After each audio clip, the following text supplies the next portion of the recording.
You're listening to What She Said, a podcast about blogging, creativity and life online, hosted by me, Lucy Lucraft, a freelance journalist and blogger based in Brighton. If you've ever listened to the podcast before, you'll have heard me mention the blogger course, and for good reason too. Monica Stock created the travel hack back in 2009, and since then she's become one of the most respected travel bloggers in the UK, if not the world. She's worked with a gazillion brands and she even has her own suitcase, which is amazing, by the way. Over a series of weeks, Monica shares tips on creating video content, branding, writing, and the dreaded niche. In fact, this was such a game changer of a chapter for me that I went from thinking I was just a travel blogger to knowing that I am something completely different and that I have a super tight niche. It really, really changed my blogging life. The course isn't the only thing that you'll get, as all chapters are available for audio download, and when you join, you become a member of the private blogger course Facebook group, where members share tips, tricks, and opportunities too. Monica also gave members of the course the chance to join her on a press trip this year. In fact, I think they've been on 2 blogger course weekenders with Wow Trip, and there's more to come. So that's a pretty cool opportunity, and it's not one that I've seen with any other course. If you want to sign up, head to thebloggercourse.com today and get 20% off with the code WhatSheSaid. That's 20% off with the code WhatSheSaid. Hi Charlotte, how are you?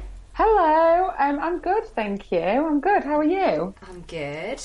I'm not naked, as we've already established. I think it's important for the listeners to know that. Lucy accidentally sent me a picture on Skype. We don't know, and I said I just hope it's not a nude. I'll send you that later. Yeah, that would be great. Thanks. So for anybody who doesn't know who you are, would you mind introducing yourself and telling us a little bit about your blogging journey so far? Yes, I am Charlotte Jacklin and I live in Lincoln with my boyfriend, and I have a 1-year-old daughter called June. I don't know, it's all getting a bit blind date, isn't it?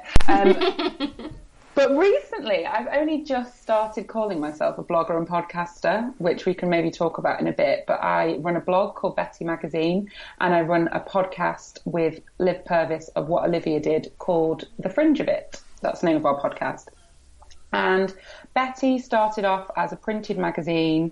Well, it actually started off as a uni project 10 years ago, my second year of uni. And then I developed it with my old business partner into a printed publication, and it got distributed in 15 different countries around the world. And then after I had my daughter last year, me and my business partner decided to go our separate ways. And I relaunched it as a blog only online. And that's been probably 8 or 9 months it's been in that entity. So yeah, that's me in a nutshell, rambly nutshell. That wasn't rambly at all. That was perfect. You can tell you're a podcaster. Well, it's funny. I just put up episode 22 of The Fringe of It today, and I feel like after 22 episodes, I feel like I kind of know what I'm doing now. Like today was the first day we had extensive episode notes with links. Nice. and the importance of taking pauses and breaths. Yes. Because if you listen to, talking over you, if you listen to our first episode, we're just kind of so excited because we just think that silence is a bad thing on a podcast. See, now I'm leaving loads of really awkward silences because I'm like, well, I can't be the first one to jump in because I'm a podcaster as well. Okay, maybe 2 podcasters shouldn't do it because there might just be airwaves of silence. Let's talk about your transition from print to digital only a little bit, if you want to. How was that? What was that decision process like? So I always hate starting sentences with so. Not so. Betty was in print, and it was in print in its official capacity for 5 years. And me and my old business partner, who was also called Charlotte, we printed it twice a year, and we made money from it, but it paid for itself, but that was it. Mm-hmm. And on the side of that, Charlotte did freelance interior styling, creative consulting, and was raising 2 children. At this point, I didn't have a child, but I was working as alongside it, in the early days, I was working full-time in digital marketing within fashion. So I worked for Paul Smith, Lulu Guinness, Topshop, Ben Sherman, and Betty was what I did in the evenings. And I used to do it till, 2 a.m, and get up really early and work on it then.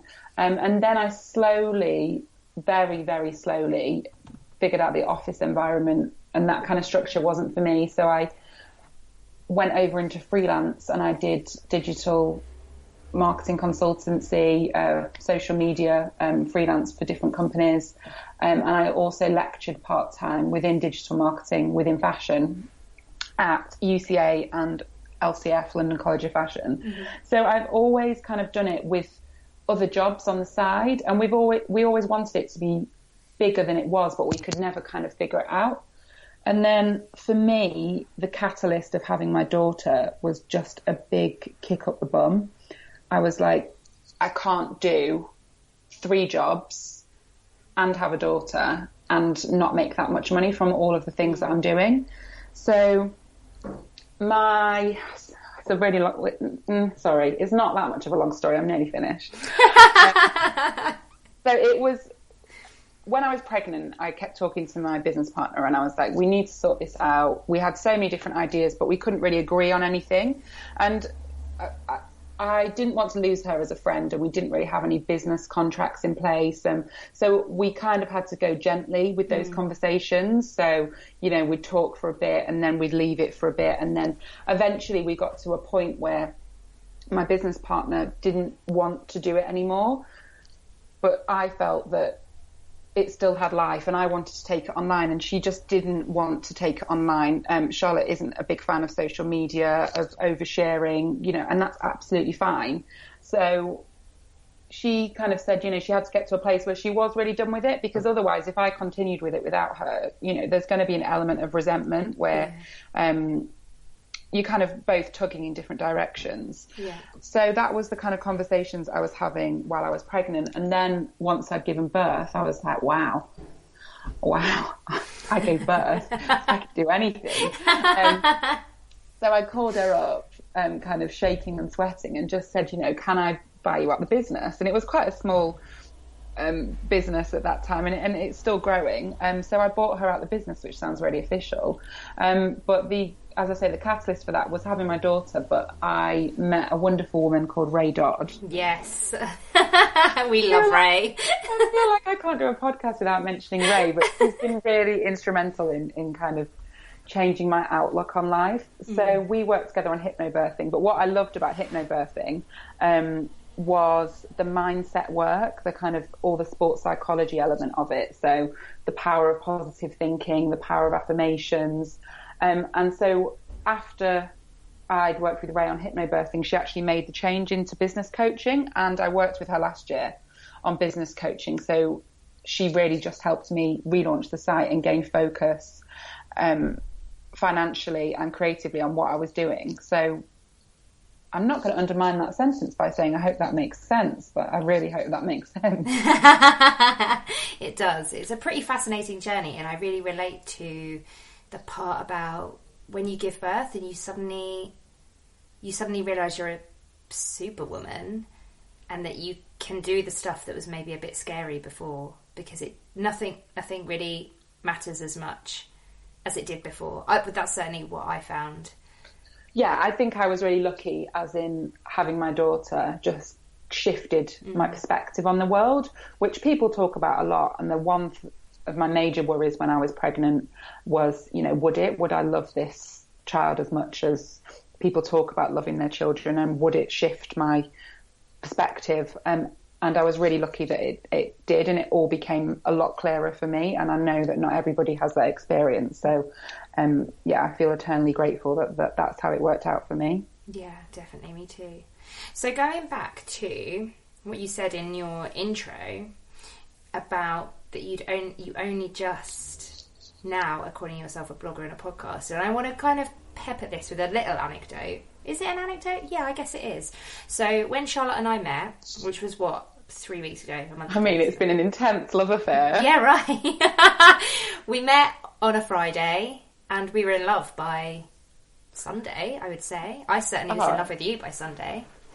No, we met on a Sunday. You remember? No, you're right. On a Sunday, and it was by Tuesday morning when you said you were going to leave early. I was a bit heartbroken. I was like, "What do you mean you're leaving me?" It was intense. We didn't get to making love by Wednesday, which I have to throw in there. Yeah, so I knew of you, but I didn't realise I knew of you until afterwards. Because in my head, I just thought your name was Betty. I kind of wish it was. I mean, it can be. But I was so surprised at how... Well, you're very down to earth. I wasn't surprised about that. But I was very surprised at how not up your own arse you are. And that you still had... And it's so funny because however long I've been blogging or working in this whole online world, it never fails to surprise me when I meet someone who I think of as a superstar blogger who still has their own insecurities, doesn't think they're smashing it like everybody else thinks they are. Yeah, I found that really surprising, and I wonder if people listening to this podcast, especially newer bloggers or people who haven't met you or, you know, haven't heard your podcast, might have the same feeling. So when you say you've only just started calling yourself a blogger and a podcast, I'd love to talk about that a bit more. Yeah, I'd love to pick this apart. So I think when I had a printed magazine, people are always impressed. They're like, what do you do? And I wish Emma Gannon's multi-hyphen method, the book came out years ago, because that would have, I used to list off the jobs that I did. I'd be like, I'm a freelancer, but I'm a lecturer, and then I have a magazine, and I'd just go on, and you could see people's faces at, I didn't even go to that many dinner parties, but, you know, in that situation, they'd be like, oh my God. They'd just kind of look at me. But when I said the word magazine, people took me seriously. People were like, oh, she has an actual printed magazine. And they just assumed that, you know, I was Condé Nast and Anna Wintour and making tons of money, which was totally not the case, but it's people's perceptions. Yeah. And then when I tell people, I kind of used to tack blogger on at the end, and then you could see people's faces kind of change when I went from, I've got a magazine to, I've got a blog, and their face just was like, she's one of them. So I think it was it was funny. It was about 4 weeks ago. I sound like a right arse. So down to earth. I had a massage. And on the massage farm, I was like, I'm a blogger and a podcaster. That's what I am. Why, you know, I actually wrote web editor. I'm not a web editor. I write and produce all my own content, and I think we have to start kind of like owning, like, blogging isn't a bad thing. And if people think that it is, I think a few people always say, well, how do you make money? I don't ask you how your finances are going. I mean, I'll happily talk about it, but, you know, for people with kind of more traditional jobs, especially maybe more male orientated. I was in Sheffield at the weekend, and a guy came over to our table where we were eating because my daughter was kind of like waving at them. Anyway, turns out, as most things, it's a really small world, and we are born in the same town. We got chatting, we live near each other, blah, blah, blah. We probably know some of the same people. And then he said, what do you do? And I said, I'm a blogger. And he's like, oh, well, how many followers have you got? Oh, my God. Do you know what I mean? They're all just quite negative reactions. Yeah. But I've just started to own it because it's a bloody wonderful job. Yeah. Yeah, good for you. I really relate to that because I always lead with, I'm a journalist. And actually, and this is kind of gross, but sometimes when people say, and like maybe introduce me, maybe I'm at an event or something I've been invited to because I'm a blogger, they might say, this is Lucy, she's a blogger, or she has a blog. And I'm like, oh, I'm a journalist, actually. Oh, my God, what an arsehole. Who says that? I correct people sometimes because of that. Yeah, but it's those jobs have got more validation in other people's eyes, like owning a magazine, being a journalist. And I understand, you know, with certain things like journalism, people have been to journalism school, whereas I haven't studied to be a blogger. But at the same time, I've got 10 years of experience related to that field. I haven't been to journalism school. Oh, well, in that case, stop calling yourself. I've been outed. Oh, no. I'm a fraud. Quite a lot of people haven't been to journalism school. That's just one of those popular misconceptions. And actually, the first byline I ever got was based on the fact that I had a blog. So, yeah. Sorry, I just was going to interrupt you there. What do you mean? What do you mean the first byline you ever got? Yeah, so the first bit of published writing I ever got for Lonely Planet Traveller was because I had a blog. Well, there we go. It's mad, isn't it? So I got it. I got all of this. I got my title of journalist because I have a blog, but I would never say I'm a blogger. So strange, isn't it? I have actually started looking up journalism courses at night school where I live, but because I want to be a better writer. So I want to see how I can improve. So that's something that I am looking at, but not because I want to say I'm a journalist. No, and I think that's different, isn't it? Because you're just honing your craft, aren't you? Although, technically, then you'll be more qualified than I am to be a journalist. Or will you? Who knows? I don't know. And then I'm going to put it on my business card just because you can't. Well, I'm going to put web editor on mine. Oh, how dry does that sound? Web editor. I'm not having a go at any web editors, but I'm sure there's a more glamorous way of putting it. Content curator? Content queen. Content queen, nice. I wanted to talk a little bit about something that me, you and Hannah Bullivant had a very passionate and heated discussion about, which was money and brands, and how brands use the silence around money, the money chat within blogger circles, to their own advantage. By which I mean they basically rely on the fact that we won't talk to each other about how much we all earn, so that they can pay us differing amounts. I mean, I feel like me and Han could never have a casual conversation. But that's what I like when I meet new people. It's just like, how quickly can we get to the nitty gritty?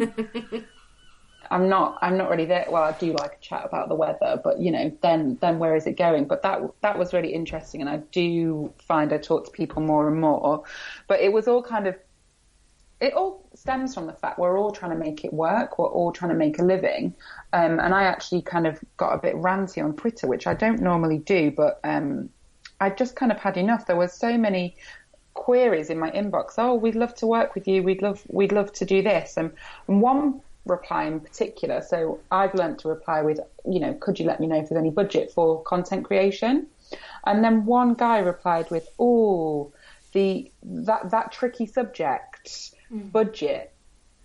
I was thinking, what do you mean that tricky subject called budget? You're a company asking me to promote something and you haven't got any budget. I find it really, really insulting. Yeah. And I think it just kind of pits us all against each other, and that's why it's kind of all a bit secretive, because everyone's fighting in a way to get paid for the work that they do, and I just find it incredibly frustrating. Especially I'm talking about the bigger companies here. I'm not necessarily talking about independent companies and small businesses and things. To be honest, though, I think it works the same way, because small business or not, you would never go to your local newspaper and say, I'd like a full page advert, and then be surprised when they come back and say, okay, well, these are our rates. And you go, oh, well, we're actually a small company and there's only one of us and we can't really afford to pay you. You just wouldn't. Yeah. I actually had a bit of a revelation in the car this morning, because one of the things that I find difficult is when people say this should be your rate. So, for example, I have 67,000 Instagram followers. So, some people work the rate at £670. That's just how some people work it out. But I said to Jack, it's not, if you are watching something on TV or watching something or reading something in a newspaper, a blogger's audience, or an Instagrammer or a podcaster, or all of those things combined, they are a lot more active, and also they can click through to something really easily. Whereas if I'm watching the telly, I'll be like, oh, I'll check that company out later. Probably never do, because I forget. Whereas if I see an advert on someone's Instagram or blog, I'm way more likely to click through and actually act upon that. Yeah. So I think those old metrics of, this is how much it is because this many people watch the TV show, or this many people follow me on Instagram. I personally feel that I have a much more highly engaged audience, so I'm much more likely to act upon the, whatever it is that I'm talking about. I don't know. It's just something I've been thinking about. No, I completely agree with you. That's outdated. But I think that comes from everybody feels like they have to legitimise things by adding rules, don't they? So I find you should charge this XYZ really, really irritating for kind of different reasons, actually. But I completely agree with you. But do you feel safe online or even amongst your blogging group of friends, to share how much you're getting paid? Because I think that's a big stumbling block, actually, people not feeling safe to share. Yeah, I think that's a really interesting question. And I think instinctively I would say I wouldn't feel comfortable sharing it online, but I would feel comfortable sharing it with friends. Yeah. I'll happily talk to friends about how much I got paid for a certain campaign, because I think the more we talk, the better it is, and the more people will value their worth. Online, I probably would be a little bit more discreet. But why? I'm questioning it with myself. I know when it comes to money, people always bring up Sarah Tasker because she has talked about how much she earned. And maybe I'll do that at the end of the year and say, this is how much I earned this year. I don't know if it'll be I actually don't know what figure it would be. We're only 7 months into the year, but maybe that's what I need to start doing, because why wouldn't I talk about it online? But also, why would you? I mean, I do think talking about money is important. I think it's really important, but there's a really fine line between talking about it to make other people feel better / own your own success, and do it as a way of kind of proving to yourself that you're legitimate. I don't know. I'm sort of talking as I'm thinking the thought, so I don't know if this is making sense. Do you know what I mean? Yeah, totally. I totally agree with that, because I think what's great about when other people talk about money is it then makes me feel, oh wow, there is opportunity for me to get to that goal. And I think that's it. That's super, super, super important, especially for women. But it would be even better if there were more marginalised communities, black mixed race, BME, isn't it? People in the industry feeling safe to talk about what they earn, how they earn it, etc., etc. Yeah, BAME. BAME, BAME, that's it. Well, I wrote this in the tweet, so I did like a whole thread, and I was just saying, I'm a white middle class woman, and I have borrowed money from my parents this year and my boyfriend's parents. We are paying it back. But what about people that aren't in that position of privilege? Because not everybody is, and we talk about making things more diverse. Like, this is where companies, I just feel, exploit, because that's how it becomes a whitewash industry. Yeah. If are they really committed to change if they're not applying budget for all these campaigns? Yeah. Because it should be equal opportunity for everybody. And I definitely think what you've just said there. But maybe that needs to happen in safe communities, in safe spaces for those communities. I think so. Because what you don't want is people coming along and saying, why are you talking about money? Yeah. Or criticising it because, sorry, got so many thoughts. But, certain marginalised groups need to see different ways to make money and the opportunities that are available. I think a lot of it comes from, as well, people who aren't in those, people who are currently working with brands like you, like Sarah, like everybody that I see working with brands. Obviously there are other influencers available than just you two. There are not. But you two are the only ones that come to mind at the moment. But it's about when you work with a brand, pushing back and saying, what is your strategy? How are you reaching out to the queer community? Why have you only got white models? You know, I think I've definitely been guilty of that in the past when I've done events. So on my website, you can go to past events, and I've not been conscious necessarily about who I have invited to speak. Recently, I've been invited to speak, so the kind of opposite of that, and I've just pulled out of an event. Grace Bonney, the founder of Design Sponge, has got a really great email template for you to send to people. But actually, somebody pointed out to me on Twitter that it needs to add accessibility to that as well. Yeah. So the venue needs to be accessible. Yeah. And not only how are you representing minority communities within the speakers, but also disabled communities as well. And I think that's something that we just have to get braver saying. Like, the actual founder of the event called me up, and it was a really intense conversation. But I stood my ground, and old me would have just crumbled and flaked and said, no, I'll do it. And I said, no, unfortunately I'm not doing it.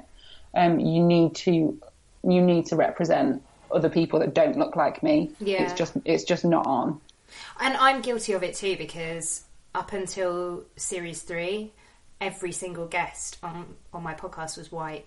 And I'm not even white. So it's ridiculous that but you know, it's totally fine when these things happen. It's just not fine to carry on that way. I think we have to just be kind to each other and kind to ourselves, and just try and change as much as possible. One of the things that I keep saying is I never used to say anything that could be, perceived as controversial, whereas now I will, and I will own it. However, if I say something that isn't quite right, or, a little bit out of, I don't want to be, I don't want to be offensive, and I'm not setting out to be offensive, but say I said something that wasn't quite right, and somebody contacted me and in a nice way and said, you said that, but actually, can I just point out a couple of things? And I think knowing when to listen and apologise as well, and if we're going to have these uncomfortable discussions, it has to be done in a way where you're willing to get it wrong. Yeah. Obviously, you're not setting out to get it wrong, but it probably will happen along the way. And then, when you do, you have to apologise. And like you say, change it. I wonder if that is a similar reason to people not feeling safe to share things like their metrics, how they really grew their blog, how much money they actually earn. Because I think it all boils down to the same thing, really. Being scared of what other people will say, being scared of being criticised for the methods that you use. I know there are a lot of people in the travel blogging community, people that I know that have used the follow, they've used bots to grow their Instagram. I know they have, and I know they still are, because they follow and unfollow me. But it's a real shame that it's happening like an elephant in the room, that none of us talk about it, because we're all a bit scared of the criticism if we do. Yeah, I agree with that, but I think maybe we just have to start coming out and owning it. I mean, it's easy for me to say because I've definitely grown my following organically. If anybody wants to, investigate it, there'll be a spike from when I got mentioned on Zoella's stories. That was, I think I got 4,000 to 5,000 new followers. Goodness. It may look like I bought a load of followers that day. But, sorry, I had a point. I've got back to it. So I always recommend the book Playing Big by Tara Moore. And in that, she has a chapter called Unhooking from Praise and Criticism. And I think I've only just recently started to understand what that means. So whilst I think my community are absolutely amazing. You know, I thrive off them as much as, you know, I hope they get from me. But you have to be open to criticism, and it's not necessarily a bad thing. I think we grow up in this society where, oh, you know, we have to be perfect, we can't make mistakes. Well, that's just going to perpetuate that kind of behaviour that you've just talked about. And if I said something or did something and it was a mistake, I have to own that mistake. And it hasn't happened yet, but I feel like it's going to happen because I keep talking about, you know, keep speaking up for different things. And we're not perfect, and we're all constantly learning.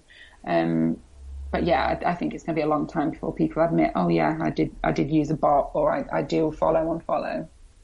I went to a talk, it was at World Travel Market last year, and a guy was talking, it was specifically around YouTube, I think, and he was saying, or was it around YouTube? I can't remember. Anyway, he was basically saying, I used a bot to grow my following, and I did get into trouble with it, but I did. I got into trouble, but I still had the following, and he was saying, I wouldn't recommend you do it, but I can't deny the fact that I am at this level now because I did it. And I thought that was really interesting and brave, and he got a lot of, not criticism, but not a lot of love for his talk. I think because people just thought, well, I don't know what to take from that, and I understand that, because what can you do? He's kind of saying, don't do it, but also I can't deny that basically his success came in no small part down to it, and he hasn't lost his success. Would he have got it if he had tried to do it organically? Maybe, but it was a really punchy talk, and I've never heard anybody else talk about it quite like that. Oh, that sounds interesting. Yeah, I'm conflicted. Half of me is like, yeah, okay, he owned it, shouldn't have done it, but he did. And yeah, that's I'm going to be thinking about that one. It was interesting. It was a panel discussion, so there were a few different people, but I think everybody sort of felt the same, in that it was like, yeah, good for you, but also no, naughty, you shouldn't have done it that way. But also, yeah, it was difficult, and so because of that, I think people didn't feel like they could comment either way, But I think if more of us felt safe to do that, or kind of stood up and said, hey, I did this, that and the other, I shouldn't have done it, I made a mistake. Anyhow, I'm going off on a ramble. One thing that I did want to ask you, looking back on your illustrious career, which is loaded with sarcasm, by the way, and I didn't mean it to sound so sarcastic, because it is an illustrious career. All right, fine. So snarky. Did you have, real stumbling blocks along the way? Oh, so many tears, so many soul-searching conversations, sleepless nights. So I wanted to work in fashion, and when I applied to uni, I always talk about back in the day, but there was two kind of courses you could do. You could do design, but I couldn't do design because I couldn't draw. So I went to art college. It goes so far back. So I did art because I knew I wanted to do fashion, and luckily I knew at GCSE level and A level that I needed to do art to get into fashion, and I knew that fashion was where I wanted to be. But GCSE art, I absolutely hated. The teacher, to be honest, probably should, I'm not going to go there, but probably hopefully isn't still teaching. He was a massive creep. A-level art, I got a D because I couldn't draw, and I just like to kind of like play around with newspaper and PVA glue and paint and things. And then I did art college, which I quit 8 months in because, again, I couldn't draw.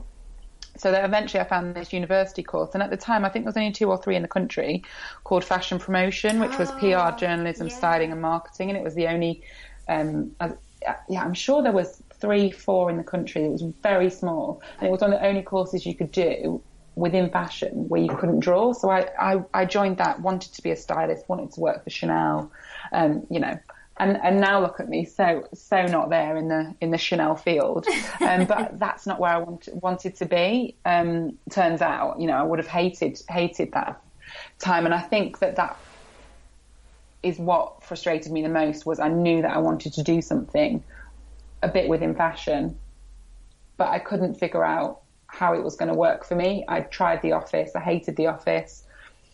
I tried so many things, but I think what would have been great is if somebody had told me, just can't, oh, sorry, I had a throat gurgle. I get them a lot, sorry, but I wish somebody would have told me, or I'd understood that this was all part of the bigger picture. It was all part. I always talk about it like a jigsaw. It's just another piece. So when I worked in customer service at Louis Guinness, and half of my job was working on the website and the other half was customer service for the entire world, you know, when I was crying in the basement because my job was so stressful and I couldn't handle it, actually what was great about that position was I learned to handle anything, and I learned to kind of communicate quite effectively over email. You know, so all these little career stints add up, and you know, what was I rushing for? And I think it's that thing sometimes with youth where you think you're owed something a lot sooner than you have to earn it. You really have to earn it, and it takes years. And then somebody said to me, you know, your 20s is where you work really hard, and your 30s you still work hard, but it's where it kind of pays off. But somebody told me that when I was like 28 and a half. It was too late by then. I kind of could see the bigger picture. But I think what I say to kind of people younger than me or kind of struggling is it's all going to be part of the jigsaw, and all those different things are going to bring you different skills, even though you might not be able to see it now. Hopefully further down the line, you'll kind of look back and be like, oh, I really learnt that from whatever it was that I was doing. And even now when I look at certain things, even if I look at what I was doing last year and I feel like, oh God, I wish I'd started what I'm doing now sooner, I would never have got to this stage without last year's struggles, or even kind of high points and wins and whatever. I feel like it's just every year everything changes for me. Thought you were going to break out into a Take That song. Oh my God. Well, this is what I was saying about the podcast I uploaded this morning. It's the first podcast where I've like got amazing show notes. It's taken 22 episodes to get there. You know, do you know what? To get into a system. And then even now, we've got 2 more episodes left of this season, and then we're going to take a break. Next season, I know to take little breaks so that we can insert the adverts. Yes. Why has that taken me 3.5 months to figure out? But I think what you were saying is you've just got to start things sometimes. Yes. Done is better than perfect. I say it all the time.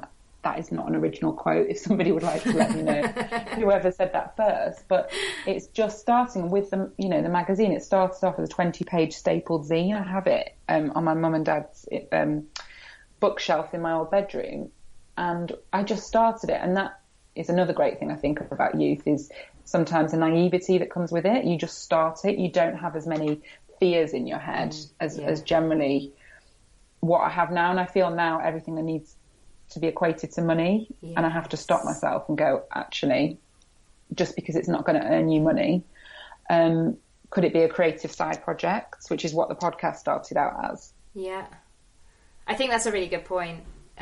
Sometimes you can just do things for the joy of it, and it might not directly make you money straight away, but eventually it will, of course, if you've got the time to do it. But yeah, I completely agree with you. There's so many times that I hear people say, oh, I just want to get, my branding perfect before I start my blog. And I think that is that's symptomatic of how easy it is to start a very beautiful looking, slick looking blog nowadays. When we started, I don't think it was as easy to do that.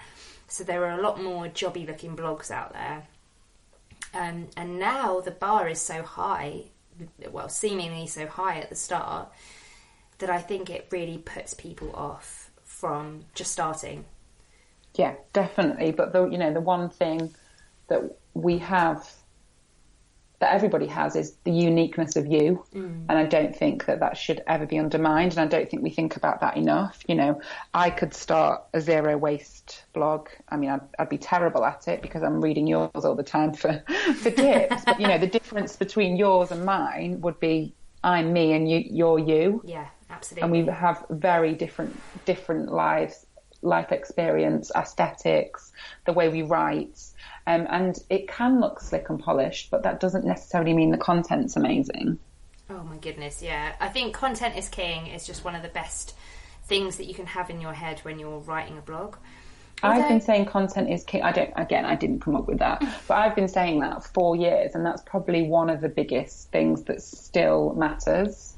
Yeah, I agree. It never changes, does it, really? Because, yeah, I think that is one to hold dear to your heart if you're a new blogger, is that content is king. Although I do think that for us to say it is a lot easier because we're like, okay, well, we've gone through the bit where our content was crappy. I certainly know that mine was and still can be before I found my voice and found my niche and all the rest of it. So it's really easy for me to say, just focus on the content, you know.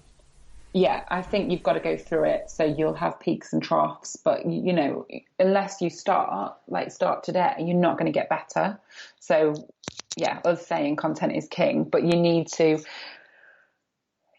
kind of do it and realize, what you want to talk about, what your voice is, and then you're only going to get better. So yeah, I definitely agree with what you just said. Because I'd cut it out otherwise. On that note, thank you so much for being a part of the podcast. It's been awesome to get to chat to you. Oh, it's all right. Are we over? I could sit and talk to you all afternoon. Well, we can do, but I do need a wee. Yeah, no, I have a date with my friend and her baby in the park. So. Oh, fun. Where can everybody find you online? You can find... Oh, sorry, I've just realised I have some food spills on my dress. Really distracting. Last night's curry. You can find me on Instagram as Betty Magazine. You can find me on my website, which is, I always say www. I think it's important. bettymagazine.co.uk. You can find my podcast with Liv Purvis on Acast, and it is called The Fringe of It. On Twitter, I'm Betty Magazine on all social media, basically. And I would like to change that and get rid of the magazine, but all my URLs are perfectly the same. Yeah, they are beautiful, but you're not a magazine, and that is important to know. Yeah, all the good handles have gone, and I don't know what to do about that. And all suggestions welcome. And you can find me at Lucy Lucraft everywhere. But I mostly hang out on Instagram. You can find old episodes of What She Said over at lucylucraft.com, where you'll also find me chatting about all things blogging, travel, vegan life, and zero waste living too. Lastly, I know everybody asks this and it's a total pain in the ass, but please think about leaving the show a rating and review. It makes a huge difference to getting the show out to new listeners. And for every review you leave, I'll donate £2 to charity. So that's £1 for you and £1 from me. The chosen charity changes each month, so listen out for it in the intro each week. Thanks for listening.